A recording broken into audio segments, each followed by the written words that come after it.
into your home.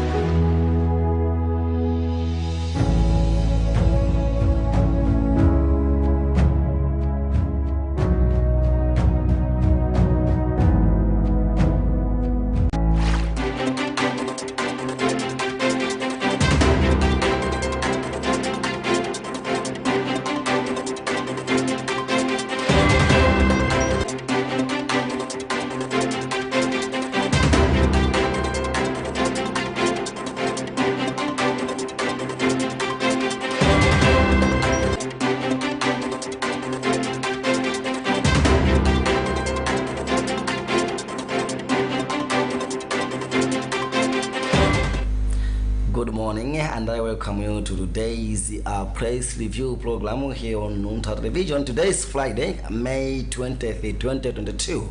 I hope you are doing all well.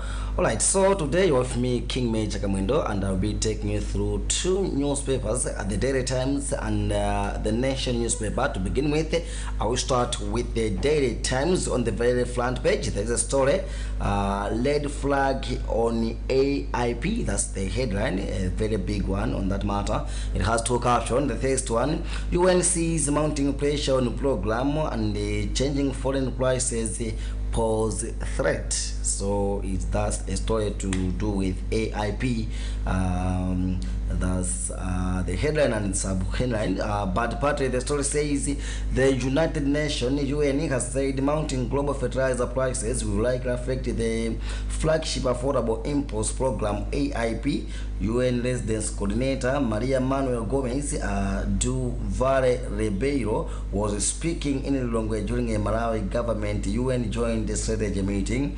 The observation by the UN comes at a time Malawi has set aside 109 billion kwacha for the AIP in the 2022-2023 national budget, down from 142 billion kwacha in 2021-2022 season. Okay, so that's all being found on the very back. Should be on the front page of the Daily Times. Okay, there's another story, and it says Park meets APM today, and it says the Kwash Religious Body Public Affairs Committee Park will today have an audience with former President Arthur Peter Mutharika APM for the first time since he left office after losing the June 2020 court-ordered presidential elections. Executive assistant to the former president Bright Molane confirmed the development in a telephone interview yesterday. He, however, said the agenda was not yet known to him.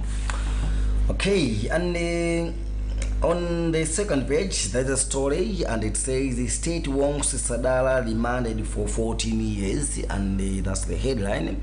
And inside the story says the state has asked the Lilongwe Chief Residence Magistrate Court to have former Tobacco Commission TC Chief Executive Officer Kaisi Sadala remanded for 14 days for further investigation. Sadala was arrested on Tuesday on suspicion that he abused office as regards to the sale of institutional houses in 2018.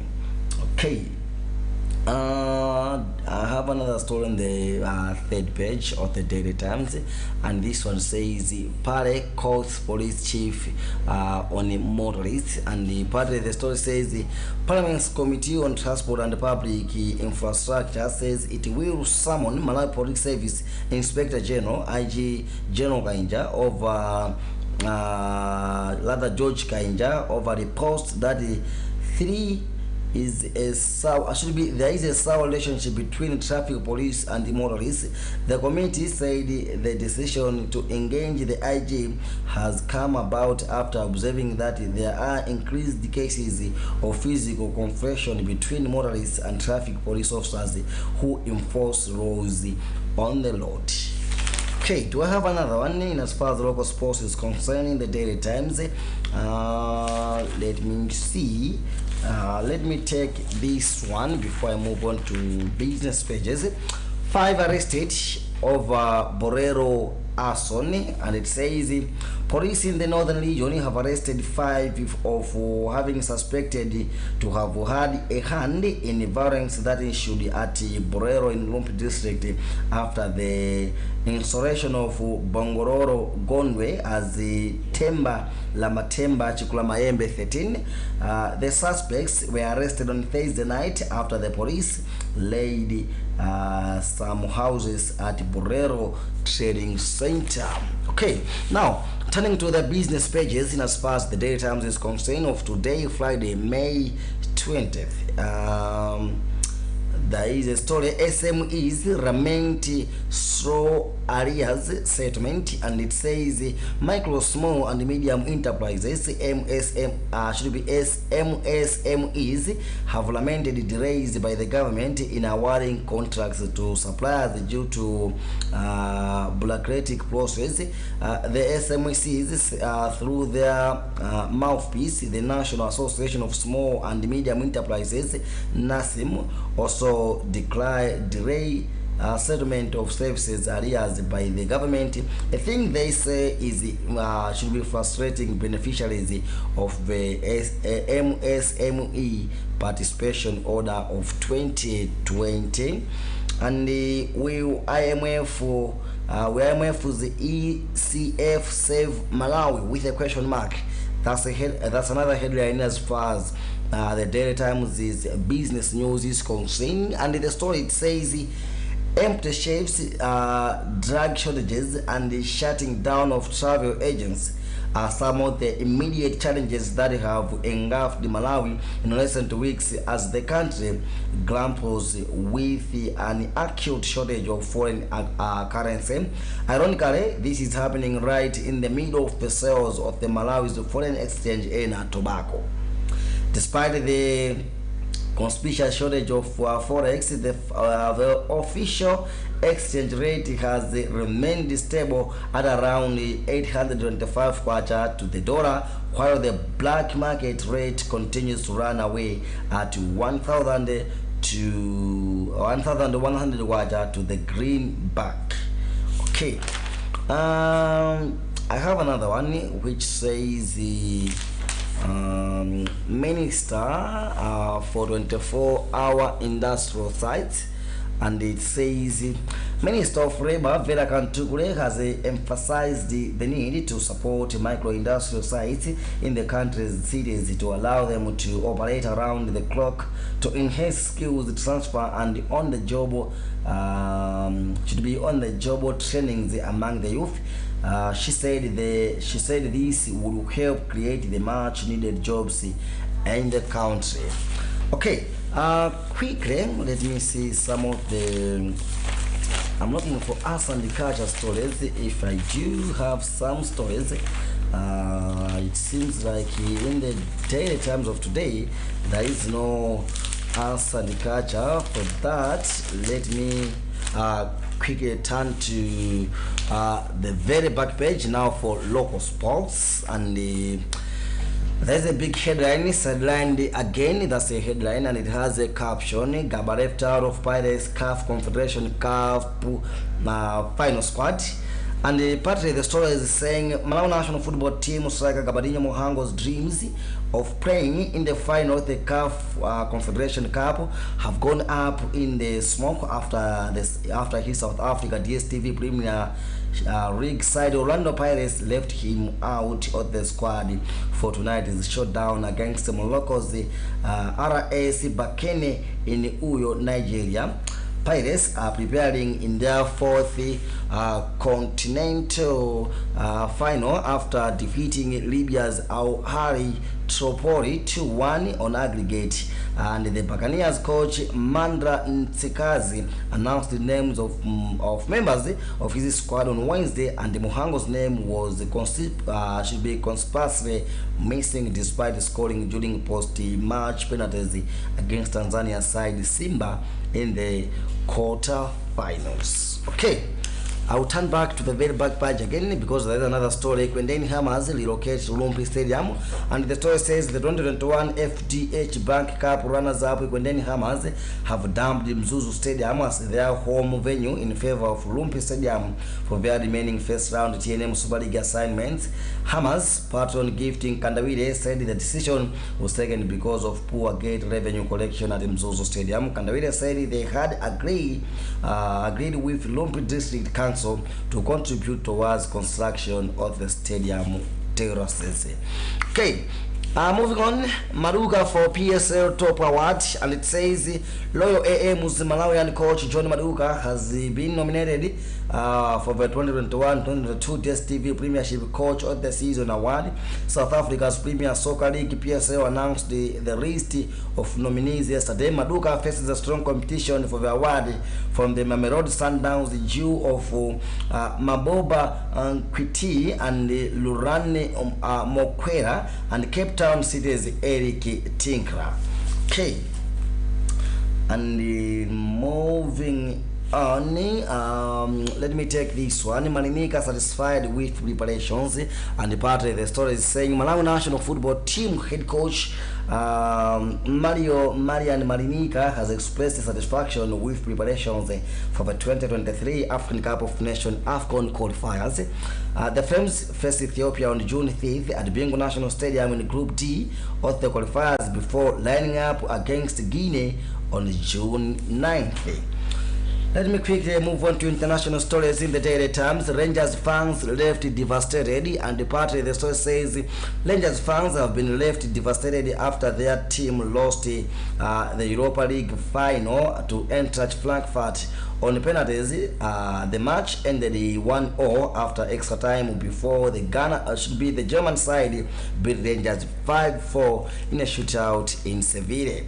And Carragher makes Salah appeal, and it says Jamie Carragher has urged Mohamed Salah to heed the lessons of Philippe Coutinho and Jorginho Wijnaldum as he weighs up his Liverpool future. The Egyptian, who missed Liverpool's 2-1 win over Southampton on Tuesday due to a minor injury, has a year remaining on his current contract and is yet to reach an agreement over an extension despite protracted negotiations with the club. Okay, so now those were some of the stories appearing in the Daily Times of today, Friday. Let me just quickly go through some of the stories that are also appearing in the Nation newspaper. On the very front page, there is a story: Nokma gets fuel supply assurance, and part of the story is saying international fuel suppliers contracted to National Oil Company of Malawi, Nokma, have committed to ensure security of supply amid disruptions of the global supply chains should be worsened by the Russia-Ukraine conflict. The two Tanzanian-based suppliers, Lake Oil Limited and Camel Oil Limited, separately gave assurance yesterday at their respective head offices in Dar es Salaam, Tanzania, when the Parliamentary Committee on Natural Resources and Climate Change visited them to appreciate their operations and the challenges faced. Okay, so that is the first story being found on the very front page of the Nation newspaper. And now on the third page, there's another story: airlines suspension affects tourism sector, and it says players in the tourism sector and travel operations have said airline suspensions of ticketing in Malawi due to foreign currency scarcity will paralyze their operations. Malawi Tourism Council Board Chairperson Jones Mariri said in an interview yesterday that the development could affect the country's revenues realized from the sector. Okay, and let me go on with another story, and this one is being found on the 9th page of the Daily, should be the Nation newspaper, and the story says Malingunde community urged to plant trees, and the part of the story says non-governmental organization Hope Ministries International has asked the learners at Makunje Primary School in Lilongwe and surrounding communities to plant and care for indigenous trees to minimize climate change's effects. Then Joe Hope Minister's International Project Manager Pike Ngoma said this when the organization met the learners and the community representatives from traditional authority TA Masuku Mbakunda in Lilongwe. Okay, and quickly to business news being found in the Nation newspaper.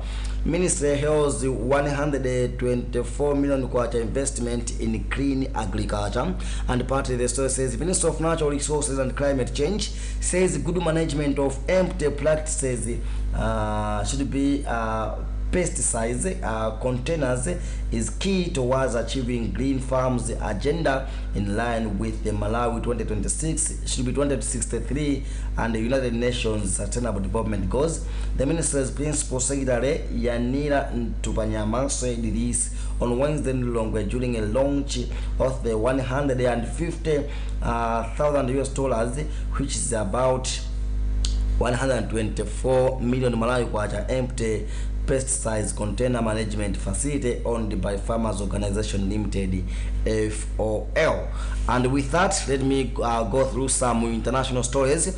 Mozambique detects world polio case in 30 years, and it says Mozambique has declared a new world polio outbreak in 30 years after a child was diagnosed with the disease in northeastern Tete province. Should be Tete province. BBC reported that the World Health Organization (WHO) doctors detected the case when the child began experiencing a paralyzed rate last month, and this comes barely 3 months after Malawi also reported a similar case in February this year. UN warns the Russia-Ukraine war can cause the food crisis, and it says United Nations Secretary General Antonio Guterres has the caution that the Russia-Ukraine war will worsen food insecurity in poor countries. Addressing delegates at the Global Food Security Call to Action Ministry in New York, US, Guterres said the conflict in Ukraine has disrupted the global supply chain's development that has triggered an increase in the global food prices in international markets. Okay, I didn't have us and the culture stories in the Daily Times, but I do have some as far as the Nation newspaper is concerned. And let me take this one. Mafikizolo Zanda Zakuza confirm KOK album launch performances, and the story says South African artists Mafikizolo and Zanda Zakuza have confirmed in separate video clips posted on their official social media pages that they will perform in Malawi during KOK's Ndabwera Ndinkani, should be Ndabwera Ndinkani album launch this Sunday. In a video clip which KOK also shared, the Mafikizolo duo for Nihara Ntsiza and Theo Nkosikwe said they will be in Malawi on Sunday, May 2022 to support KOK. That's the good news as far as the entertainment industry is concerned in our country. Okay, the very back page now for local sports. Sports Board condemns the Surom over GS Max, and it says Sports Writers Association of Malawi SWAM has condemned the Super League of Malawi Surom General Secretary J.S. Williams Banda for swearing insults on Radio Islam journalist Yusuf Daisa. In a leaked audio, Banda was severely heard calling Daisa stupid as the reporter sought clarification from the Surom GS on why defending champions Nyasa Big Bullets seem to be allocated more away games compared to others in the 16 TNM Super League. Alright, moving on.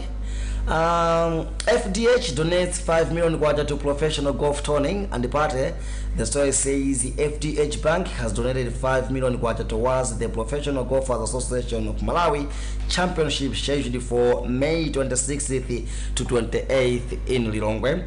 And the FDH head of marketing and communication Levin Konika said his bank is committed to promoting sports in the country, including golf. That's another good news in as far as sporting world is concerned here in Malawi. Do I have another story that I may take in as far as international sports is concerned to end with? Yes, I have this one.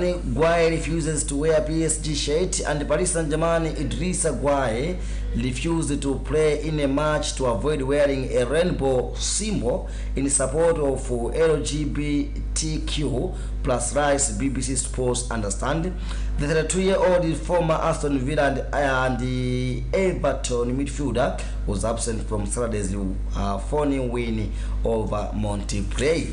With that story, I've also come to the very end of today's program of Press Review here on Luntha Television. I have just tackled some of the stories that are appearing in both papers, The Nation, but also the Daily Times. But maybe you may be interested to read more of the stories and also maybe the details of the stories that I have already tackled. You may be interested. You may have your own copies. The Daily Times is going out at 750 kwacha, whereas should be The Nation going out at 750 kwacha, and the Daily Times is going out at 800 kwacha. With that, I've come to today's very end in as far as the press review is concerned. You've been with me, King Major Kamwindo, wishing you a lovely weekend and continue enjoying the rest of our programming here on Luntha Television. Goodbye.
Luntha Television, bringing wisdom into your home.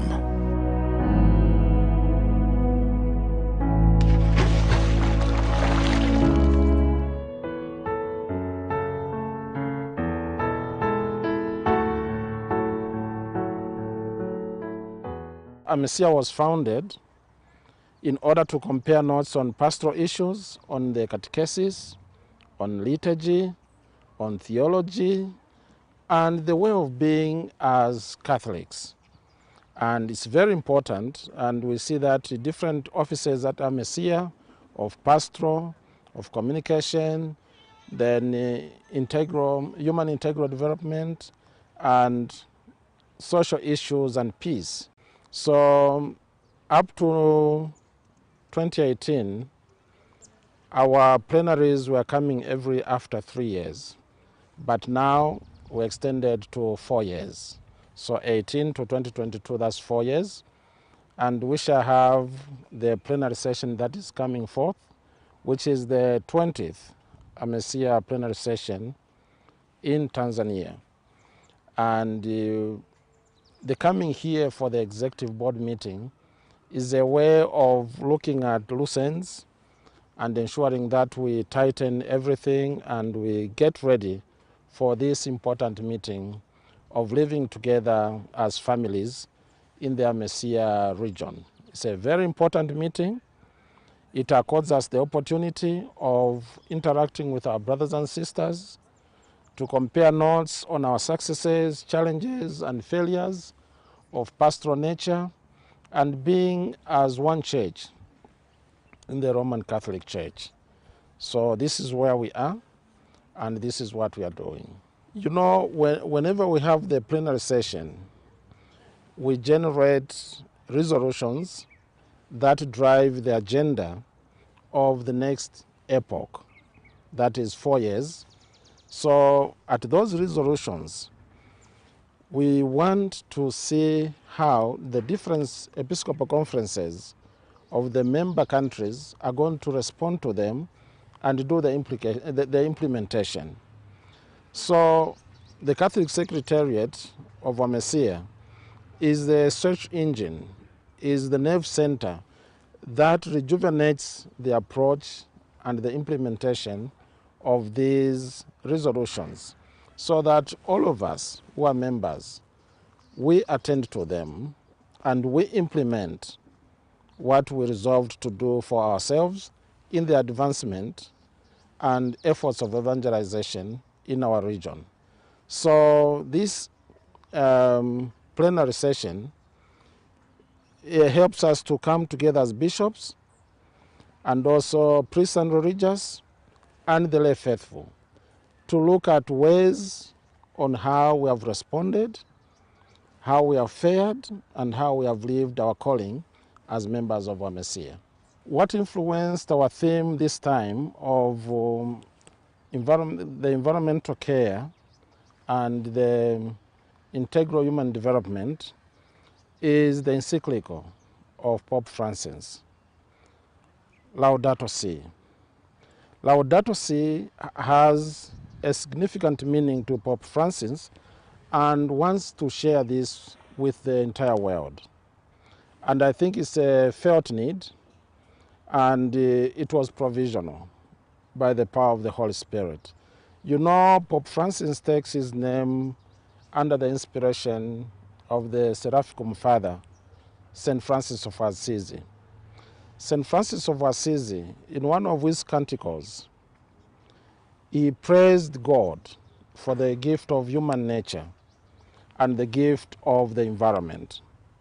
And Laudato Si just says, praise to our God, in appreciation of what God has created.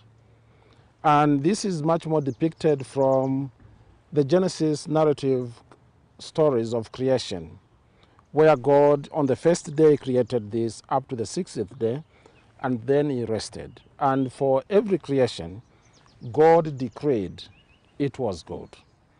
Therefore, as human persons, we have dented God's goodness due to our own egoistic and selfish tendencies. And therefore, we have departed a little bit from the design of God. So Laudato Si is a call to come back to the Father and be able, as stewards made in the image and likeness of God, to recreate what God has given us, to take leadership, and also as stewards to be responsible enough. But we have realized what we have done to the environment. The pollution that is going on of air, of land, and of water, which have side effects to our lives, which are hampering our development and sustainability of human life. Therefore, we are enfeebled and we feel sorry about this. Therefore, and for AMECEA, we have taken this as an opportune moment to reflect the inspiration of the Holy Father on Laudato Si and see and reflect on how we can improve on the regeneration and the creation of the environment to take care of it. And also, as human persons, we are made integrally and want to create this justice and peace in our relationship and in the way of tendering to the environment that God has given us. You know, we see the depletion of trees, the destroying the soil, the contamination of water, and the side effects are insurmountable.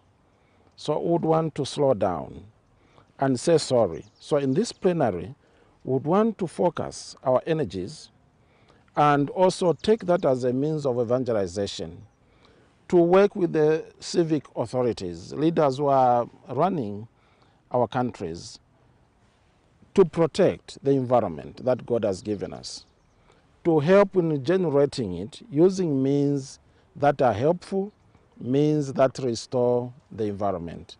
So this plenary is very important in the sense that it accords us an opportunity to evaluate ourselves in the face of what we have created out of our ways of being selfish, in the depletion of the natural world that God has given us. We are so obsessed with the service of ourselves, and we are not looking into the future. What we are enjoying today is what our foreparents kept for us. They preserved it. But once we destroy it, the future generation, what are they going to find on this earth? So it is a call to responsibility of proper stewardship so that we become responsible enough and ensure that we promote ways and means that promote the sustainability of our environment. The participation is open and somewhat closed because we can only admit such a number to the gathering. One, it's all their excellencies, the eminences, the bishops. Two, are priests and religious who are designated in different areas, who have their tasks at the secretariat of every Episcopal conference, guided by the secretariat of AMECEA, and the religious organizations, the groupings of the sisters, groupings of the diocesan priests, and groupings of the religious men. And these come together with the lay faithful, those selected lay faithful who are well positioned and informed and adequately prepared to attend to the theme that we have, that is guiding the forthcoming convocation. So these are the people who qualify.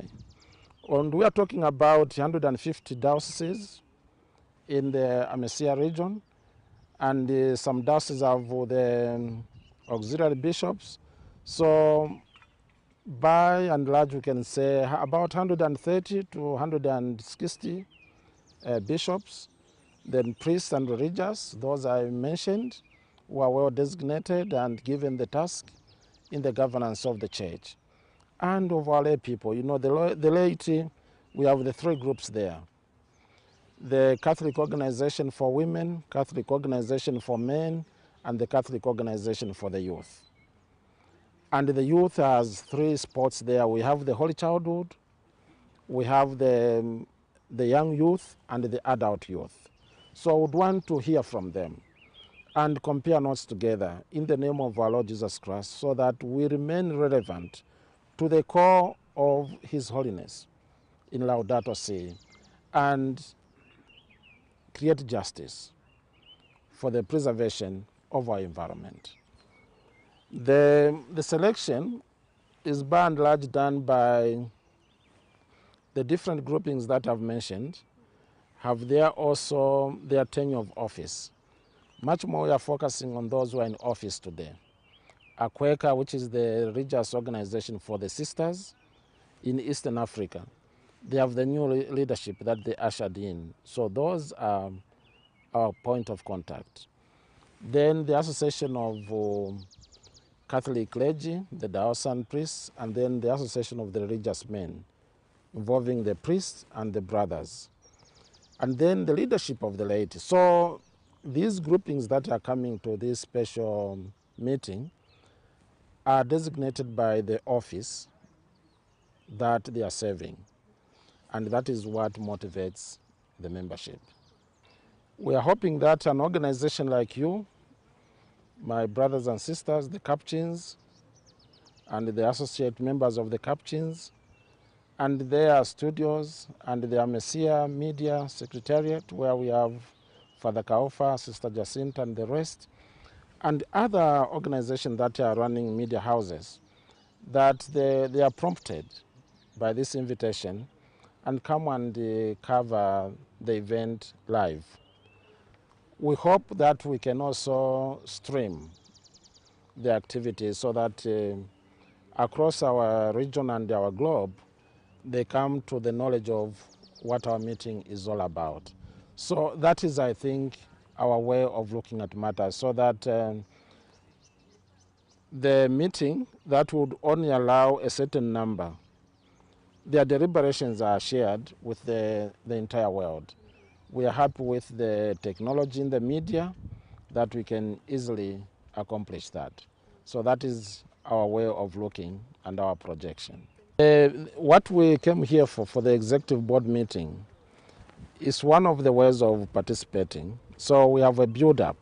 When the theme was declared, we sent the communication to the conferences. And the conferences disseminated that information to the dioceses. The dioceses to the deaneries, deaneries to the parishes, parishes to the small Christian communities and outstations, then to the families. So it's a theme that is well communicated. If it has not been, then you, the media, you have the challenge to ensure that as part of this family of AMECEA, you help in the dissemination of this information.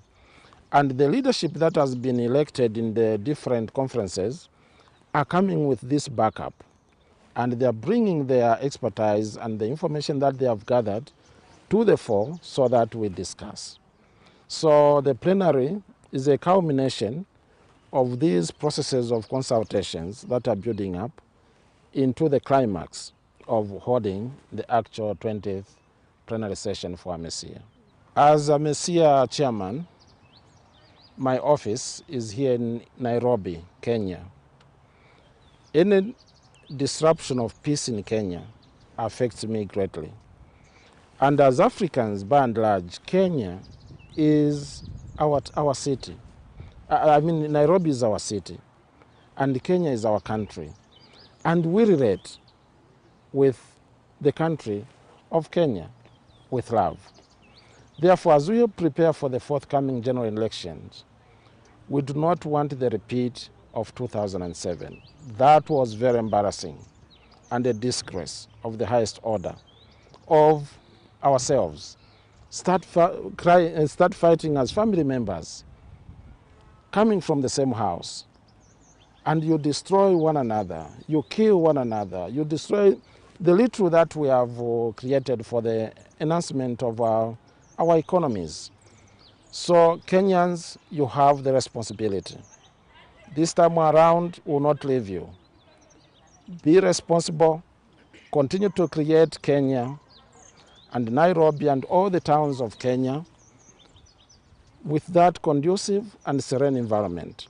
Conduct your elections responsibly, campaign well, knowing that we are brothers and sisters, made in the image and likeness of God. So when a Kenyan is troubled, a Zambian is troubled, a Malawian is troubled, a Tanzanian, Ugandan, Sudan, Ethiopia, Eritrea, Somalia, mention them, Djibouti. So we are all members of this one family of God. So let us safeguard our nation. The reason why you are going for elections is to elect leaders who are going to be responsible enough and to govern the general citizenry. Now, if you kill those that you want to govern, who are you going to govern? And you never recover completely from war. And it also makes you to destroy what God has given you and what also you have created, what you have made, and the advancement you have made economically, politically, mention them, and theologically. So let us sustain our environment by being faithful to the call of responsibility as we cast our vote in the selection of our leader. Let us choose a leader that will bring peace and ensure the respect of one another and the respect of our Creator, who is our God. So Kenyans, do the best. We are supporting you. We are behind you. Your problem is my problem. We don't want that. That which happened in 2007, it can be avoided if we take love as the way of living.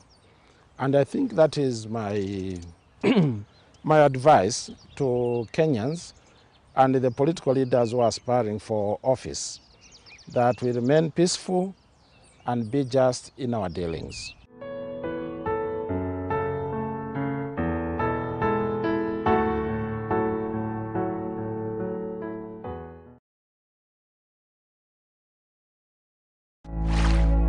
Luntha Television, bringing wisdom into your home.